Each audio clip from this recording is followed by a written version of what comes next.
Muy bien, 8:37 en la mañana, recta final de a primera hora por Sonorama, la gran señal nacional. Retomemos el análisis de esta situación pavorosa que enfrenta la República en las cárceles, que motivó que ayer el presidente Guillermo Lasso emita un decreto ejecutivo estableciendo justamente el estado de excepción. Hay algunos datos, ¿no? Me pasaron un tuit de la Comisión Interamericana de los Derechos Humanos. Es un tuit generado ayer al final de la tarde. Dice, en 2021 serían más de 200 personas fallecidas resultado de la violencia en penitenciarías. Se recuerda que los estados tienen el deber jurídico de adoptar medidas que garanticen derechos a la vida, integridad personal y seguridad de personas bajo su custodia. Justamente un tuit previo dice que la CIDH condena los hechos de violencia en el Centro de Privación de Libertad Guayas número 1, que es la penitenciaría del Litoral, que dejó como resultado más de 100 privados de libertad asesinados y al menos 52 heridos. Este fue el balance inicial. Luego el presidente Lasso actualizó la información, 116 asesinatos y cerca de 80 heridos. ¿Qué hacer frente a esta crisis? Le pregunto a la doctora Itania Villarreal, ex directora de Rehabilitación Social. Qué gusto, bienvenida. Gracias y buenos días, gracias por la invitación y también buenos días a los radioescuchas. Bueno, lamentablemente la violencia extrema se ha naturalizado en los centros de privación de libertad. Estamos viendo que en este año en particular, a partir de la masacre del 23 de febrero, luego los incidentes del 22 de julio y ahora el 28 de septiembre, son hechos deshumanizados, degradantes, reprochables desde todo punto de vista de la lógica humana. ¿Pero por qué se ha naturalizado? Porque se ha perdido el principio de autoridad del sistema penitenciario.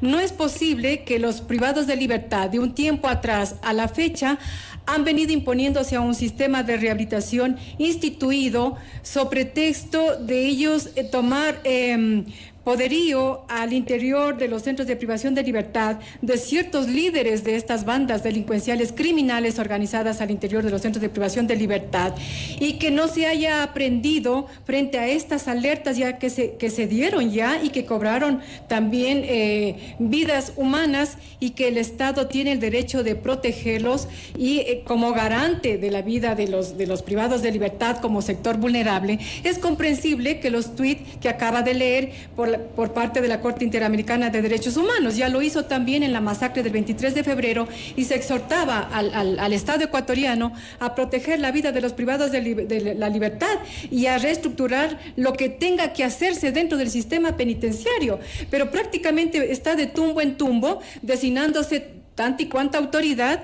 y sin atinar qué hacer frente a la delincuencia, porque el sistema de rehabilitación social se ve rebasado por la criminalidad. Ahora, yo le pregunto y le pido una valoración, porque claro, yo leí en la primera parte de este espacio una publicación del analista de datos Carlos Soporto, con base en información oficial, tanto de la policía cuanto del SNAI, sobre las muertes violentas en las cárceles en el Ecuador.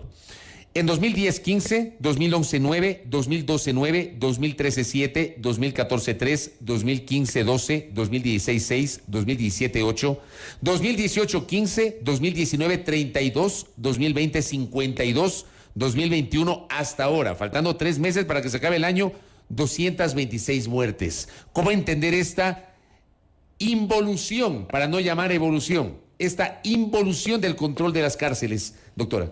Bueno, lamentablemente es una reincidencia que se viene dando en los centros de privación de libertad, que no se justifica porque se trata de seres humanos independientemente del delito que hayan cometido, y de hecho están pagando su pena en estos centros de privación de libertad.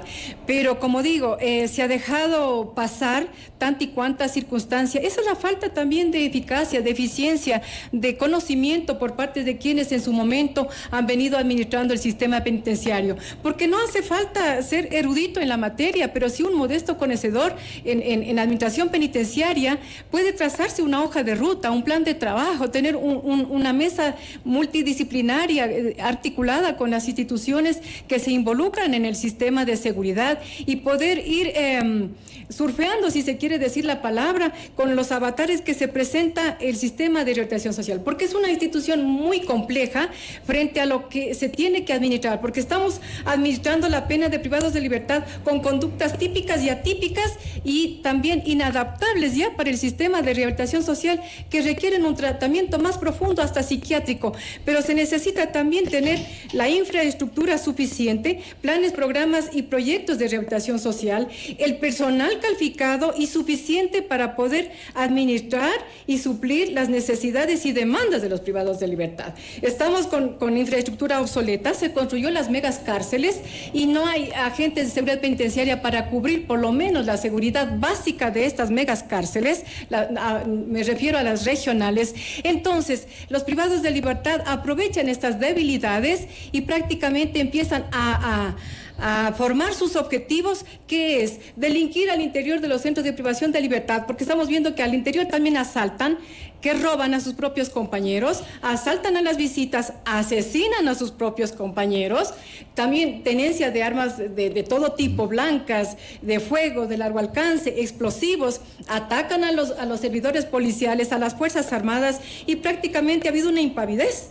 Sí, ha habido recursos, se ha dictado estados de excepción, se ha erogado recursos y no sabemos qué es lo que se hizo con esos recursos. Eso le iba a preguntar. Hubo 2 estados de excepción en mayo del 2019, en agosto del 2020. ¿Sabemos qué pasó con el uso de esos estados de excepción? Si es que hubo resultados efectivos, ¿sabemos eso? No hubo resultados efectivos en cuanto a la convivencia pacífica y el buen vivir de los privados de libertad. Me refiero a condiciones dignas, a ser atendidos en sus necesidades básicas, que son los servicios básicos, porque en la Tacunga vemos que no tienen ni siquiera agua potable, ¿verdad? Y también en sus beneficios penitenciarios, y tanta y cuánta circunstancia demanda el pernoctar en un centro de privación de libertad en cumplimiento de su pena.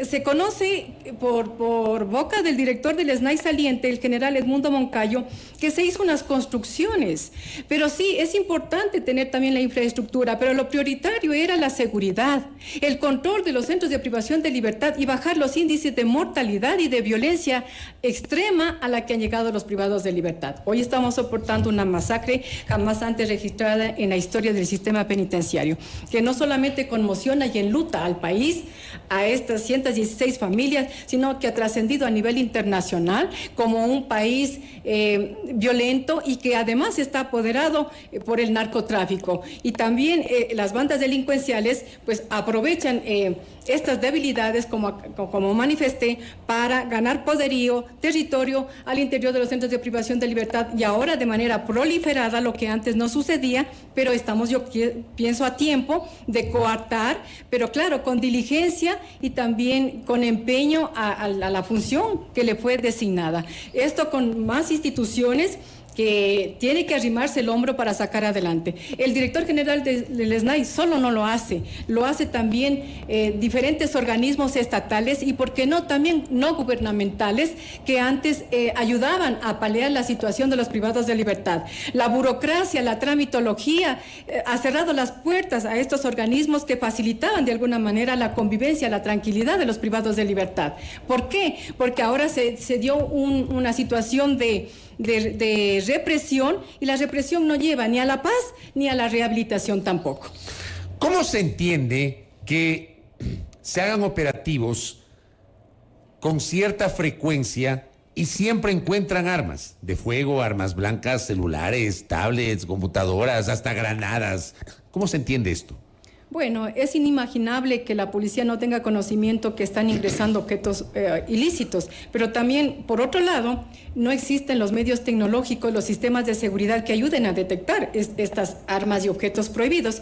No existen escáneres, no existen radios X, no existe escáner de carga, no existe un cuerpo canino de antinarcóticos. Hasta ahora no colocan los escáneres en las cárceles. De lo que sabemos del director saliente, pues los pocos que existían han sido destruidos completamente. Se dijo que 24 inhibidores de señales únicamente en la regional, y la penitenciaría han estado funcionando únicamente 2.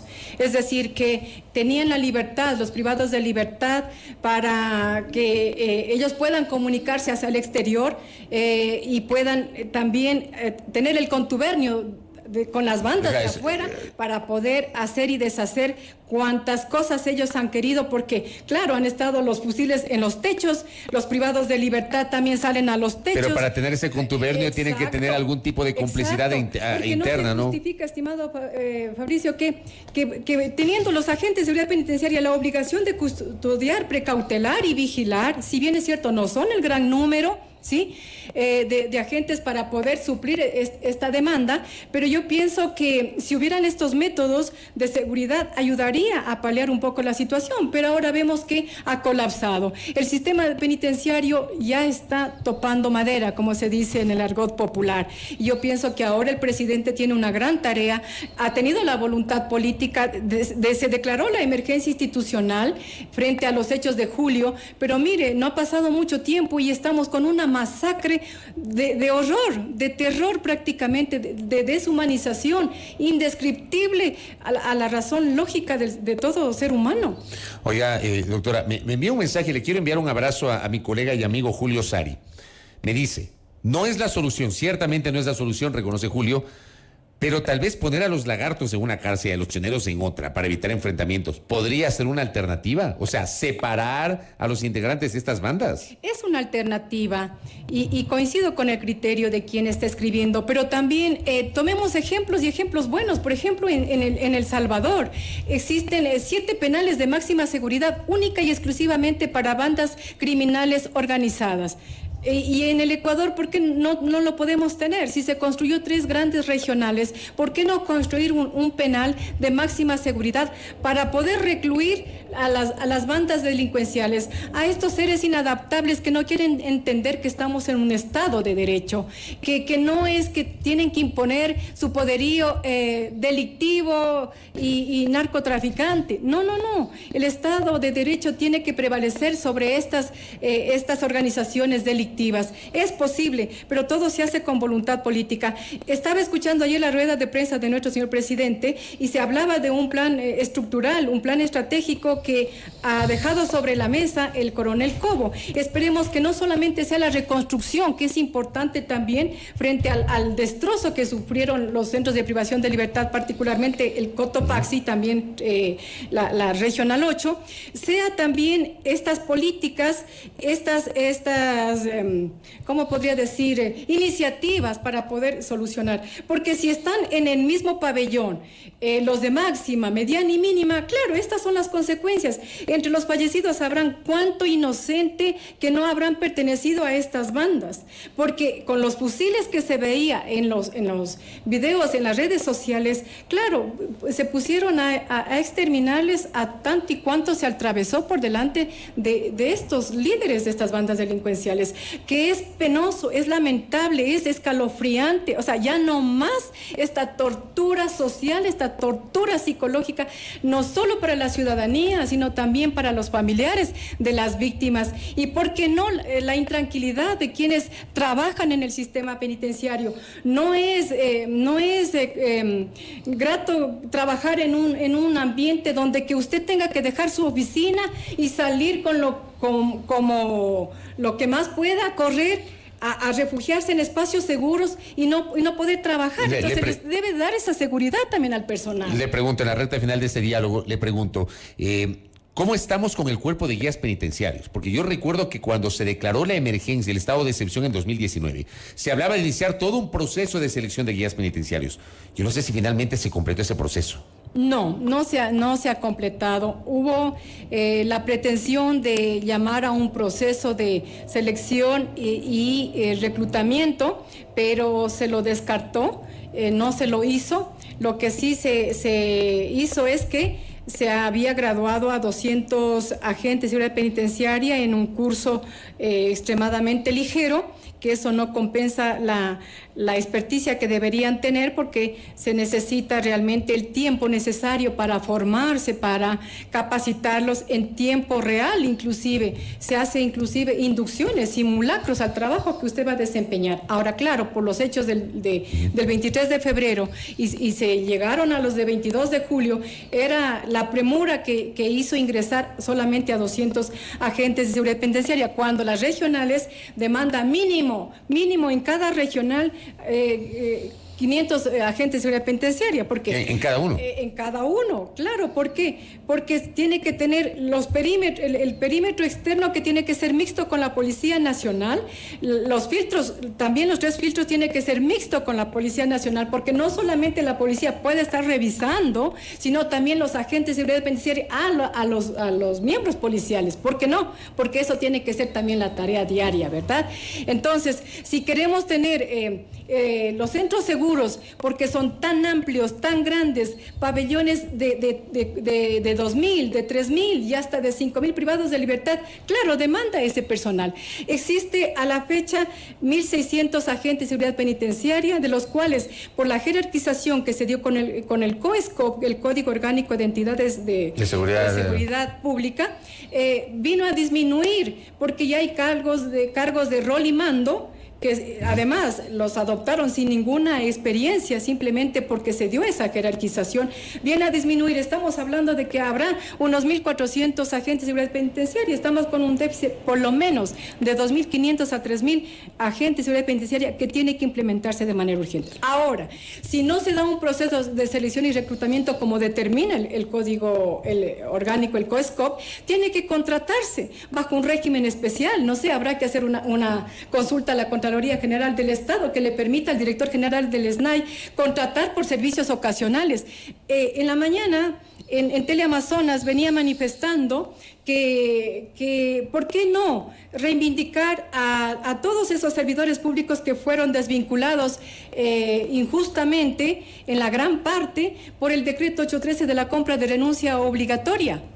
Donde que ya no, el Estado no va a gastar en capacitación, los agentes, exagentes tienen el conocimiento y la experticia para entrar a trabajar ya. ¿Por qué no? Esto es urgente, porque sí, se está dictando un nuevo estado de excepción, se ha ordenado los recursos, ¿verdad? Se ha pedido al Consejo de la Judicatura que informe respecto al uso de la prisión preventiva, que se informe si se incrementó los jueces de garantías penitenciarias. Esta es parte de la solución, claro que sí, es importante, pero el personal también es importante, porque si nos quedamos con el que estamos y va en incremento desmesurado de los privados de libertad, vamos a seguir con las mismas consecuencias y quién sabe, peores, y que esperemos que no pase. Correcto. El criterio de un especialista en la materia, la doctora Itania Villarreal, quien en su momento fue directora de Rehabilitación Social del país. Gracias por el tiempo y por visitarnos. Muy gentil. Gracias, muy amable. Muy amable a nuestra invitada. 8 de la mañana, 55 minutos, en la primera hora por Sonorama, la gran señal nacional.